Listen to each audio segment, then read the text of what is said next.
뉴스 정면 승부 2부 시작합니다. 오늘 예정됐던 문재인 대통령과 윤석열 대통령 당선인의 회동이 무산됐습니다. 당장 신구 권력이 충돌했다 하는 얘기가 나오고 있는데요. 박주선 대통령 취임식 준비위원장과 함께 얘기를 나눠보겠습니다. 위원장님 안녕하십니까? 네, 안녕하세요. 예. 자, 먼저 취임식 준비위원장 축하를 먼저 드리고요. 자, 워낙 네, 그 감사합니다. 수많은 정치 역경을 거치면서 대한민국 정치 지형을 바꾸는데 헌신했다라고 위원장님의 인선 배경으로 김은혜 대변인이 발표를 했었어요. 자, 네. 윤 당선인이 직접 전화를 해서 요청했다고 전해지고 있는데 어떤 통화를 하셨습니까?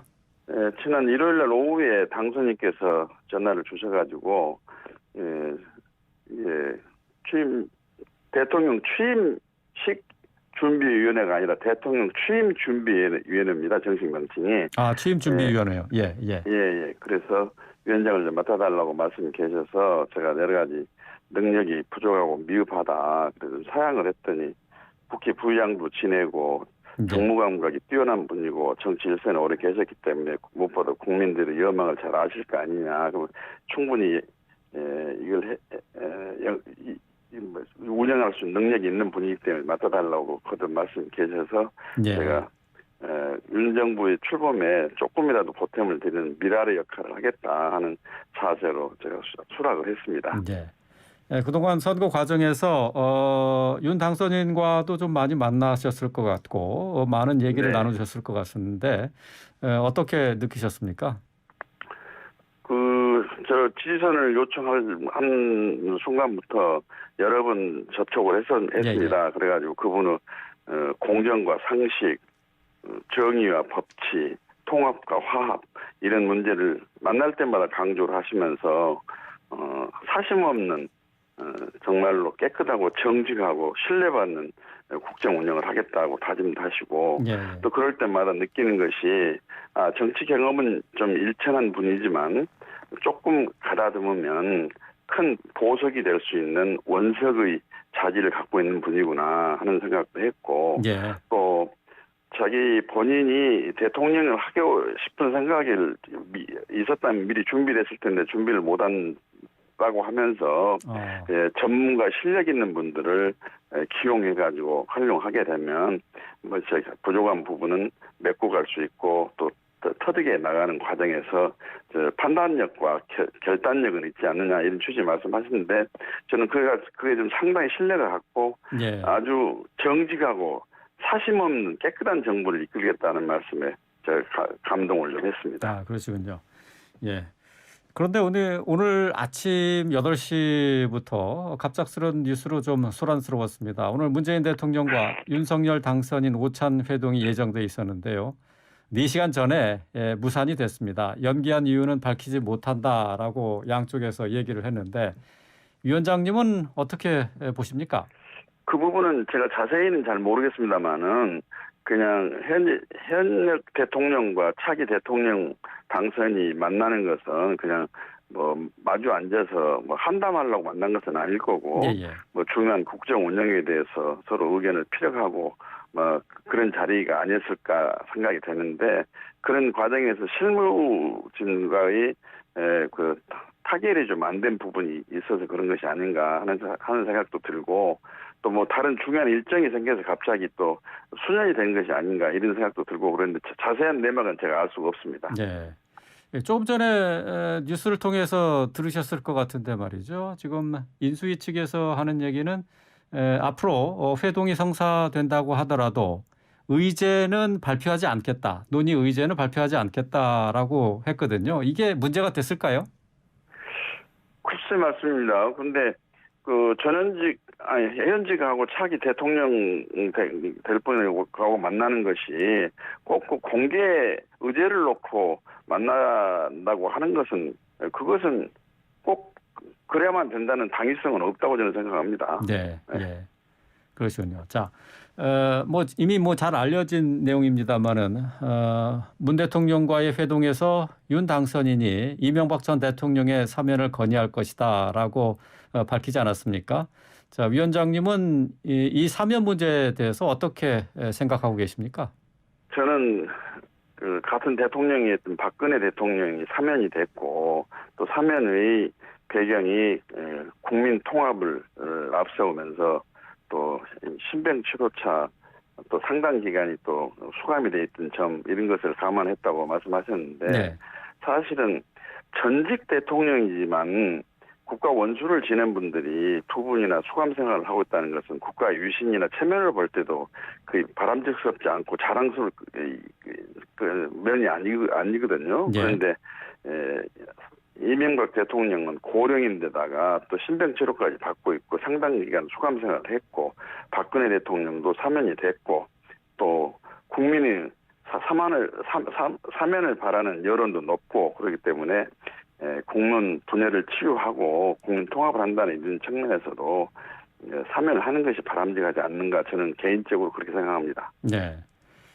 근데 이제 이명박 전 대통령 사면과 관련해서는 또 김경수 전 지사 얘기도 함께 이렇게 나왔어요. 권성동 의원이 그 부분을 짚었었는데 이런 발언들은 어떻게 보십니까?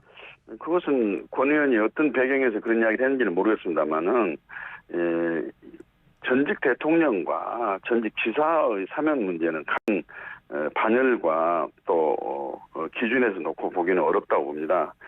그래서 저는 김병수 전 지사가 지금 사면 대상이 돼 있는지 돼할 것인지에 대해서는 생각을 안 해봤는데 이명박 대통령 사안하고는 다르다고 봐야죠. 네, 예.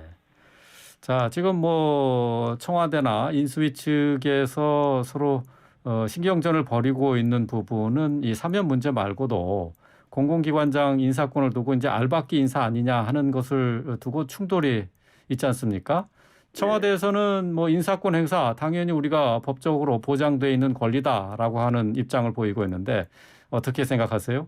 그래서 법적으로는 그렇지만은 그 공석이 장기화 돼가지고 지금 인사를 하지 않을 수 없는 불가피한 사유가 있다면 모르지만 차기 대통령이 선출이 된 상황에서 임기 한 2개월도 채 남지 않은 현직 대통령이 인사권을 휘두른다는 것이 꼭 바람직한 방향이라고 생각하지는 않습니다.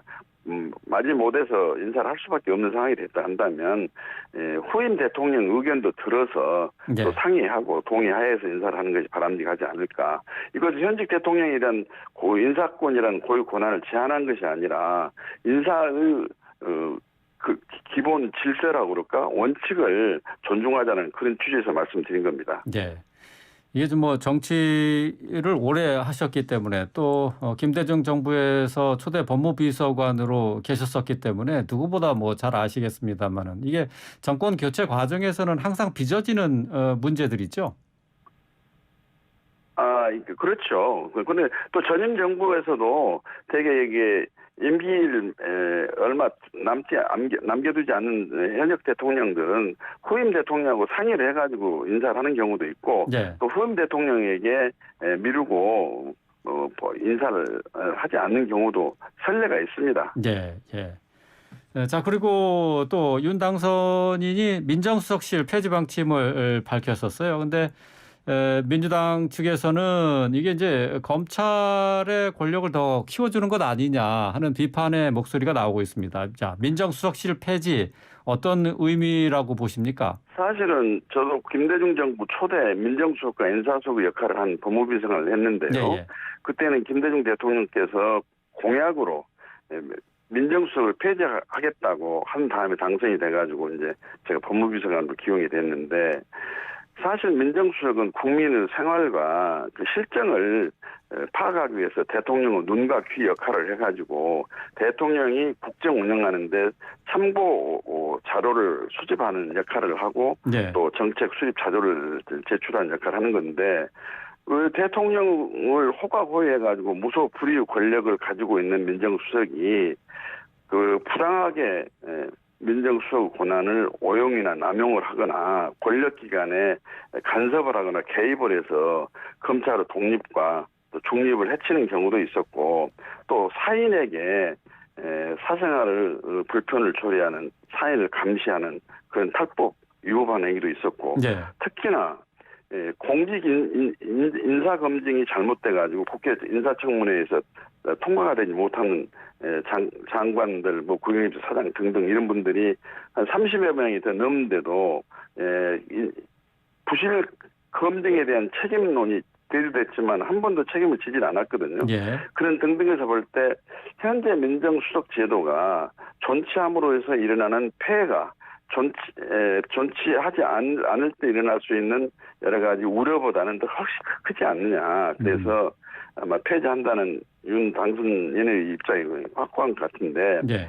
그러나 그 중에서 뭐 검찰을 장악할 수 있기 때문에 민정수석을 폐지한다는 것은 너무 억측이고 예. 특히나 대통령의 통치 인사를 하기 위한 검증 기능은 다른 기관으로 이관이 된다 할지라도 이걸 통합하는 기관은 따로 있어야 된다고 생각합니다. 이게 변경된 민정수석 제도는 유지가 돼야 되는 것이 아닌가. 꼭 수석이 아니다 할지라도. 예. 변경형 형태로 민정수석이라는 명칭이 그대로 유지되지 않더라도 어쨌든 그 기능은 계속해서 유지가 돼야 된다는 거죠. 예, 유지가 돼야 한다고 저는 생각합니다. 제도 자체에 문제가 있는 것이 아니라 지금까지 운영을 제대로 못 해왔기 때문에 비판이 그렇습니다. 있었던 것이고. 네. 문재인 정부 시절에 이제 조국 수석을 비롯해서 뭔가 사정기관 총괄을 하면서 왕수석 노릇을 했다는 것이 아마 비판의 핵심일 것 같은데 말이죠. 그렇죠. 그동안 언론에서도 민정수석의 권한 행사의 행태에 대해서 비판 여론이 너무 높았고 시정 여론도 높았지 않았습니까? 네. 그 하나 치유책으로서 불가피하게 민정수석의 폐지론을 지금 윤 당선인이 공약을 했고 그걸 지금 지키려고 하는 상황이라고 저는 그렇게 평가를 합니다. 네. 또 눈에 띄는 것이 이제 공수처 정상화 부분인데 말이죠. 자, 공수처가 제 기능을 원래 입법에서 나타난 제 기능을 하지 못하고 있다는 비판이 많이 있는데 자, 결국 폐지 수순으로 가는 것 아니냐는 얘기에 대해서는 어떻게 생각하십니까? 저는 공수처 신설이 절대 필요가 없고 공수처 신설의 필요성은 검찰 개혁이나 경찰 개혁을 통해서 이루어져야 한다고 주장하면서 끝까지 저는 공수처법 처리에 반대를 했던 사람인데 네. 공수처가 탄생한 지 1년이 넘었지만은 국민 세금만 낭비하고 있을 뿐 국민이 기대에 합당한 수사를 하지도 못하고 수사 결과를 내놓지도 못하고 그러고 있습니다. 네. 그래서 이럴 바에는 공수처가 뭐 필요 있겠냐 하는 생각도 드는데 그러나 입법으로 공처가 좀 설치가 돼가지고 운영 중이기 때문에 운영의 묘를 기할 수 있는 개선책을 마련한 것이 첫째고 여야 합의가 되면 폐지도 저는 가능하다고 봅니다. 예. 앞으로 이제 공수처가 제 역할과 기능을 충분히 하는 것에 따라서 이 존폐 여부도 같이 논의해 볼 수 있다. 그런 얘기가 되겠네요. 예, 저는 그렇게 생각합니다. 예, 알겠습니다.